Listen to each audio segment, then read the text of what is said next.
sorry that it's taken me a little bit to get this video out. Not only have I been busy with my job and my work, but I've also had some camera issues. I had some mic issues. Actually, I have to get a new mic. Also, I finally tried the Popeyes chicken sandwich for the first time in, what, a year, 2 years? So that's an important development. How was it? I mean, you know, it was fine. It's a chicken sandwich. I don't know what the big fuss was. I'm not sure what I expected. Maybe I thought that the thing would just melt in my mouth or something, or maybe I thought that I'd get confetti and streamers falling out of my nose. Maybe I thought I'd get an erection. I don't know. I expected a little bit more, and when I had it, it was just a chicken sandwich. Whatever, today I'm getting back into my Blumhouse anthology series. If you guys know, I've been reviewing a series of films that Blumhouse has been releasing on Amazon Prime. I've already reviewed 3 of these films. So now I'm reviewing the final film in that series. It's called The Lie. It stars Joey King. It stars Peter Skarsgård. It stars that one chick whose name that I can't remember, but she was the wife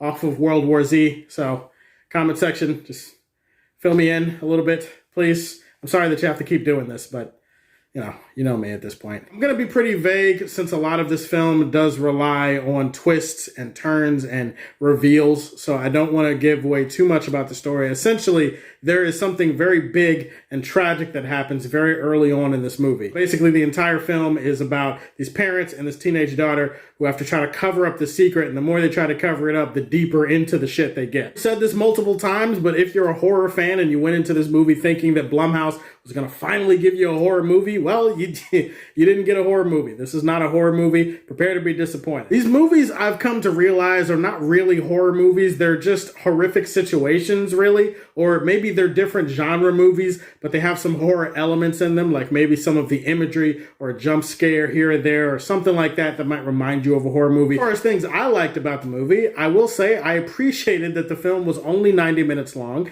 and I appreciate that I didn't have to pay for a single second of it. You know what? Actually, now that I think about it, that's very unprofessional. I'm going to try to avoid snark in this video. I'm going to try to give you an honest opinion without giving you snark, because that's not professional. So, things I liked. Let's see. Peter Skarsgård is giving this movie a far better performance than it deserves. Joey King, who I always look at as Little Talia from The Dark Knight Rises, like that's just the first thing that pops into my head whenever I see her. Her character was a problem that I'm not going to spoil why, but her acting was pretty damn good to get me to feel the things that I felt about her character.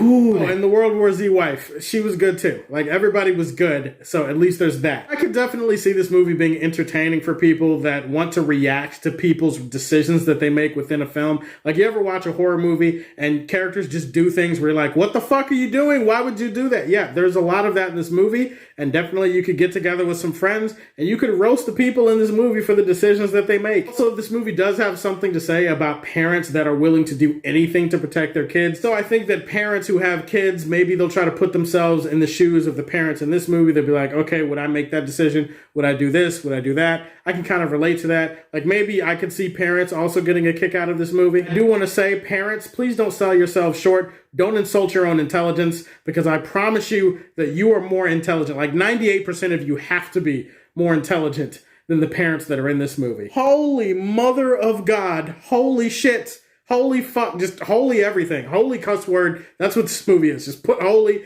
and then just put a bunch of expletives after it. One of the most mind-bogglingly stupid movies that I have seen in a really long time. Like I said, some people are going to be entertained by that and they're going to have fun with that. I am not one of you. I am not one of those people. I thought this movie was a hot mess. I'm not talking hot mess like, oh, well, so you just put something in the microwave. Maybe you need to give it a minute or two to cool off. This is equator hot. This is the devil's draws type of hot. Like, that's the kind of mess we're dealing with here. It all boils down to the way that the characters are written, both within the script and the dialogue, and the choices that the story decides to make because of these decisions. Take any stupid, dumb fuck, airhead character that you've ever seen in any movie or TV show. Like, I don't know, you could take Jazz from Fresh Prince, you could take Patrick from SpongeBob, you could take Chelsea or Rachel or whatever the fuck her name is from That's So Raven. You could take Big Head from My Wife and Kids if you want. Take all of those characters and I promise you,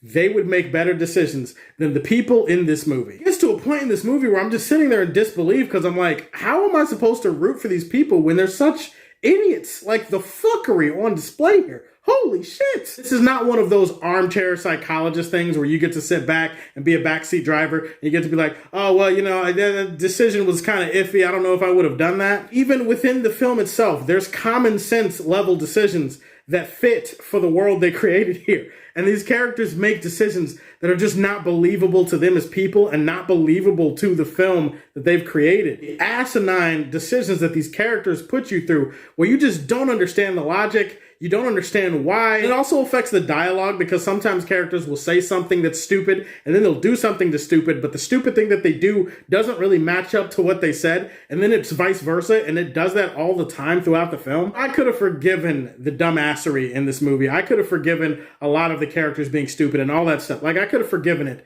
until the ending. There is a reveal and a twist at the ending, and it's... I don't even know what to say about it. This ending is just... completely invalidates the rest of the movie. It makes you feel like a dumber human being for having sat there through it. One of the most infuriating movies that I have seen in a very long time, and it absolutely deserves the quest for peace. Sorry guys, it just wasn't for me, but if you did like The Lie, tell me why you liked it in the comment section down below. Like and subscribe to the Superfan Show, and as always, if you like what you see, tell me how you feel, and stay tuned to hear more from the Man of Steel. Peace.